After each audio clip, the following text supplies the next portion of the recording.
बच्चा यहाँ नहीं समझ पा रहे हो वो कहाँ जाके देखना है, ग्रुप के जिसमें ये वीडियो बन के जा रहा है उसमें बढ़िया तरह से घर में समूह का मोबाइल है ना, तो उसमें समझ लेना है समूह, ठीक है। तो 6 क्लास का ये चैप्टर है संख्याओं के साथ खेलना। संख्याओं के साथ संख्याओं को हम लोग क्या करते हैं, तोड़ मरोड़ के जैसे गुना करो भाग करो, ये इसका कुछ ना कुछ रिजल्ट क्या होता है, आता ही है। अब दो ही संख्या ले लो, 1 और 2, यदि दोनों को हम लोग गुना करते हैं 1 और 2 को, तो कोई बताओ कि कितना होता है। 1 और 2 को यदि इंटू गुना करते हैं तो कितना होता है, 3 2 1 के 2। 1 से किसी भी संख्या को हम लोग गुना करते हैं तो उसमें कोई अंतर होता है क्या, नहीं होता है, चाहे कितना बड़ी संख्या रहे कितना छोटी संख्या रहे। उसी तरह जीरो आपस उसका एक अलग ही महत्व है जीरो का। अकेले रहेगा तो उसका कोई महत्व नहीं है, लेकिन वो किसी के साथ में यदि आ जाता है तो उसका महत्व को वो क्या करता है, बढ़ा देता है। यदि 1 है उसके साइड में हम 0 लगा देते हैं तो कितना हो जाएगा, 10 हो जाएगा। यदि 10 है उसके साइड में हम 0 लगा देते हैं तो 100 हो जाता है। 0 खुद कुछ नहीं है, लेकिन वो किसी के साथ यदि आ जाता है तो उसका क्या करता है, मान उसका बढ़ा देता है। तो 0 अपने आप में एक अलग स्थान रखती है। और ये 6 क्लास का चौथा चैप्टर है संख्याओं के साथ खेलना। इसमें 4 पॉइंट आता है, एक सम संख्या, एक विषम संख्या, भाज्य संख्या और अभाज्य संख्या। छोटी छोटी सी परिभाषा है इसका। सम संख्या हम लोग उसको कहते हैं जो 2 से भाग लग जाता है। बहुत प्रकार से परिभाषित इसको कर सकते हैं हम लोग सम संख्या को, लेकिन हम लोग को इसी तरह की परिभाषा को जानना है जो शॉर्ट में हो और अच्छा हो।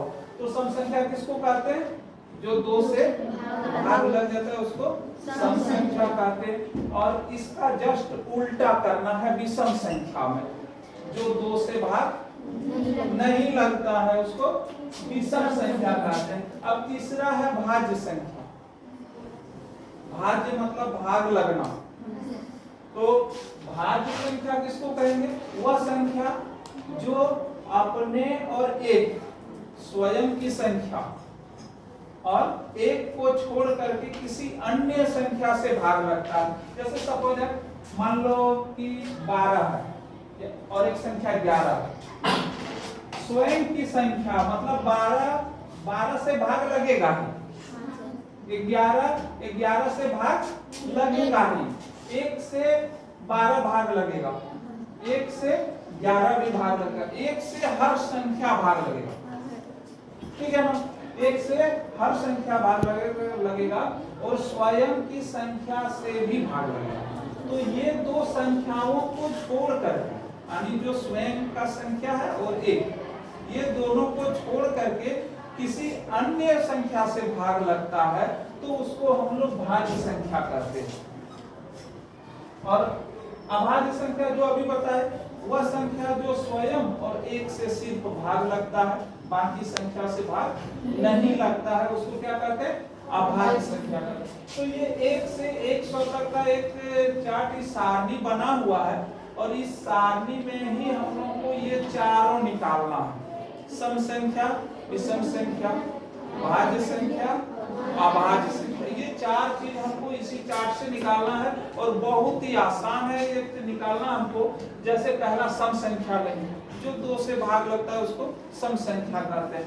1 से गिनती करोगे ना, एक घर छोड़ते हुए आगे बढ़ते जाना है, तुम लोग को सम संख्या निकल जाएगा।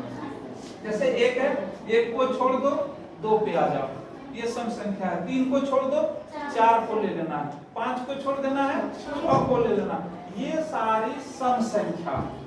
और जिनको छोड़ के हम लोग आगे बढ़ रहे हैं, किसको किसको छोड़ रहे हैं, 1 को, 3 को, 5 को, 7 को, 9 को, ये सबको जो छोड़ रहे हैं ये कौन संख्या है, विषम संख्या। तो 2 संख्याएं ऑलरेडी तुम्हारा निकल जाएगा। अब आगे बढ़ते हैं भाज्य संख्या। तो इसमें थोड़ा सा मेहनत हम लोग को करना है कि कौन वाला भाज्य संख्या है, कौन वाला अभाज्य संख्या है। तो इसके साइड में लिख लेना है, जैसे सम संख्या, सम संख्या तो आ जाएगा 2 लिखेगी, 4 6 8 10 ऐसे बढ़ते जाएगा 100 तक लिख लेना। अब विषम संख्या में भी क्या करना है, जो संख्या छोड़े हैं वो संख्या इसमें आ जाएगा, यानी 1 3 5 7 ऐसे। इसमें भी एक एक को टपेगा, इसमें भी एक एक को टपेगा, ठीक है ना। अब आता है भाज्य संख्या। तो भाज्य संख्या अभी बताए कि जो भाग लगता है स्वयं की संख्या और एक को छोड़ करके अन्य किसी तीसरे संख्या से भाग लगता है, तो वो हम लोग भाज्य संख्या कहते हैं। तो एक को छोड़ देना है, 2 को छोड़ देना है, 3 को छोड़ देना है, ये सब क्या है, अभाज्य संख्याएं हैं। अब 4 लेते हैं, 4, ये बताओ कि भाज्य संख्या है कि अभाज्य संख्या है? भाज्य संख्या। क्यों? क्योंकि 4 से 4 भाग लग जाएगा, 1 से भी लग जाएगा, इससे और तीसरा अंक भी एक आता है, कौन है वो, किससे भाग लगेगा, 2 से। 2 का पहाड़ा पढ़ेंगे तो 4 आता है कि नहीं, तो ये भाज्य संख्या में आ जाएगा। यहाँ से लिखना चालू करेंगे, 4 आ गया भाज्य संख्या में।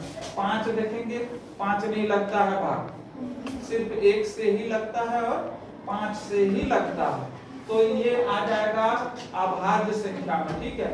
अब पढ़ेंगे 6 आ जाएगा भाज्य संख्या में, क्योंकि ये 6 और 1 के सिवाय और अन्य संख्याओं से भाग लगता है, जैसे 2 है, 3 है, तो इसमें आ जाएगा भाज्य संख्या में 6। 7 आएगा क्या, नहीं आएगा। 8 आएगा, आ जाएगा, क्योंकि 2 से भाग लगेगा, 4 से भाग लगेगा, स्वयं संख्या से लग रहा है और 1 से लग रहा है, यानी 8 भी आ जाएगा। तो इस प्रकार तुम लोग का ये क्लास वर्क है 6 क्लास का, कि सम संख्या, विषम संख्या, भाज्य संख्या और अभाज्य संख्या किताब के सारणी में भी बना हुआ है।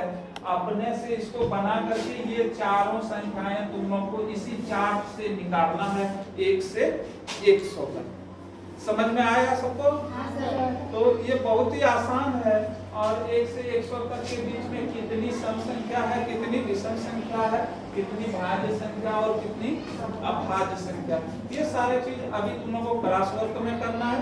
फिर इसके आगे हम लोग एक्सरसाइज में जाएंगे और एक्सरसाइज की बातें करेंगे, ठीक है? ठीक।